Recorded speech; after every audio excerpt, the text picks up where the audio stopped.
Howdy guys, it's Joe here, and today I want to talk to you guys why I think a lot of people hate Genji mains in Overwatch, and why some people are just afraid of having them on your team. Whether it be a player that always plays Genji, or just at least in your match, won't switch off that Genji pick. Now, as well with this, I'm not attacking Genji players. If you like the character, I'm completely fine with that. Play who you want to play, but I just kind of want to talk about why some other people might be feeling this way.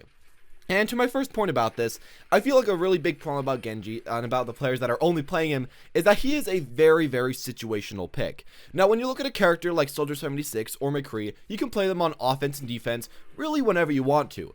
They both have very consistent DPS, very good range, and you can be very safe while playing the characters. But on the other hand, if we look at a character like Genji, he has to get around, he has to get a kill, and he can't really supply that consistent DPS like the other guys can do. So if you aren't doing your job, you aren't doing that great. And there's a lot of situations where Genji just simply can't do his job. Certain maps, certain parts of maps, certain characters on the other team, if they have like a Symmetra and they're really close to their teammates, if they have a Zarya as well, you just can't really do your job. And the big problem comes when the Genji player just won't switch off that character. And that's where I feel like a lot of the stigma against Genji comes from, is that people are getting used to him going in, him playing when he just doesn't fit in the map. And then what happens? He goes in, he's useless just because the situations don't fit him, and he's still not switching his character. People get angry, and that kind of fears people from the beginning of maps. They've known from previous rounds that if the Genji player is going to pick Genji, they aren't going to switch later on, and, you know, your team's just going to lose if the situation goes bad. So it does kind of fear people from you just picking this character in the first place. Now, a second thing that I could also say is that it seems like a lot of Genji players can't get the fact that he isn't always a great pick on offense, and especially on defense. Now, on offense, he can fit in a decent amount of maps, but on defense, I feel like there's quite a few of these players that just keep picking the character, even if he's not really working at all. Obviously, he's not really that great for defense in the first place, except for on a few minute maps, but some people just keep picking him over and over and over again, and this really does fear a lot of the other players that are trying to switch up the team comp, trying to switch up how the game's working, because you're just picking this one character, and it is just kind of hurting the team comp, kind of hurting yourself, and it's just, of course, again, giving you a bad stigma, because you're the player that's never going to switch, and just not switching in the first place is very annoying, but especially when a character is not switching that's not very good in that situation, it makes it kind of just like twice as bad.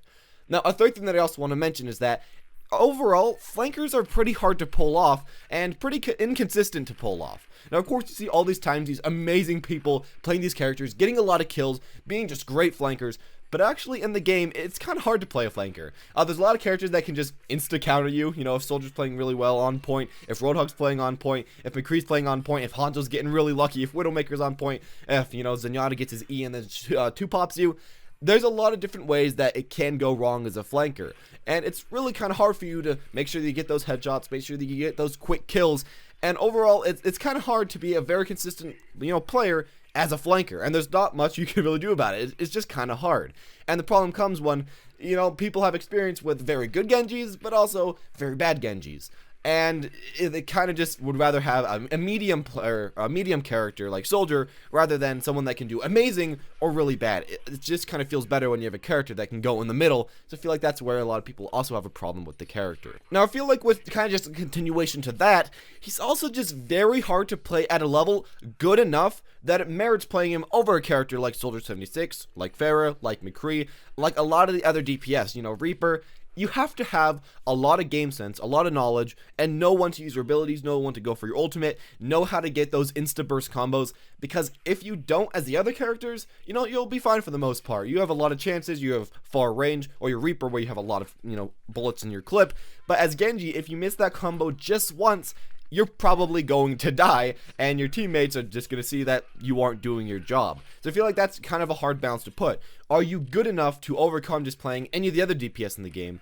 And I feel like there's a lot of situations where people just simply aren't yet good enough. They haven't put in enough time, and that gives people a bad feeling about when somebody picks Genji, because they've had, again, experience in the past where there's ones that just haven't really been good enough, haven't put in enough time. Not saying that's all of them, but saying that that is an amount of them that kind of gives them, again, trouble even picking him in future matches, because people have had experiences in the past that was negative. Next, I'm going to say that some people just dislike people playing this character because there's quite a few players, especially when you get lower down, like Diamond Minus, like on my Smurf, I've had a lot of this, where people just don't seem to understand the bad about the character. Like, you'll say, you know, you have to flank, you don't have the most consistent DPS, you'll tell it to them, but they just kind of don't really understand it, they don't get it, and they just keep playing the character, or on the other hand, they're just ignoring you to play the character more.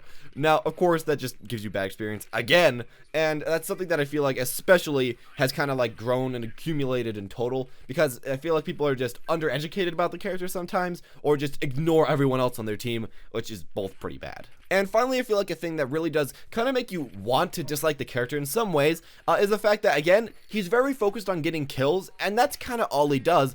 And the problem about him is that he doesn't really have any crowd control, like, at all. He really can't assist his team. I guess he can go for his E, but that's just kind of like counter damage.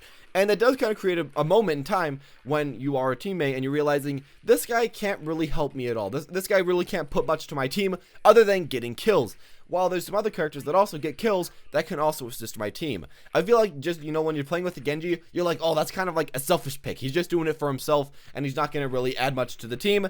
And while that's not always true, because getting kills is adding a lot to the team, it can kind of feel like that when you're a player playing in the game. Now, I'm saying that that's probably not a fair assumption to be making, but it's just something that does happen a lot, and it's something that does kind of hurt, again, the reputation of the character, because he can't really supply much else, and this also does apply to Tracer. When you can't supply much other than that poke damage and those really quick kills, it does kind of feel sometimes when you're other players that are in your match that you're not doing that much, because if you're not getting kills, it doesn't feel like you're doing much. So I don't know, that's at least what I've been really feeling about this character, and what I've kind of heard is complaints about the character, and why it feels like some people hate Genji mains so much in Overwatch. Now, a good thing to you guys, if you do play Genji, you can really fix all these things, and if you're already not doing any of these things, congrats to you. You're a great player, and you are making the Genji metagame better. You're making everyone like the character more.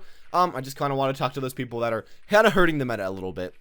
Or at least kind of hurting, you know, what it feels like to play Genji a little bit, because people are talking down to you. Hope that that can eventually go away, and that, you know, you can play the character that you want to play, but still remember, you should probably be switching off when the time is right. Anyways, as always, thank you guys for watching. Comment down below what you personally feel like. If you did enjoy the video, as always, leave a like, subscribe if you want to see any more, and as always, have a wonderful day.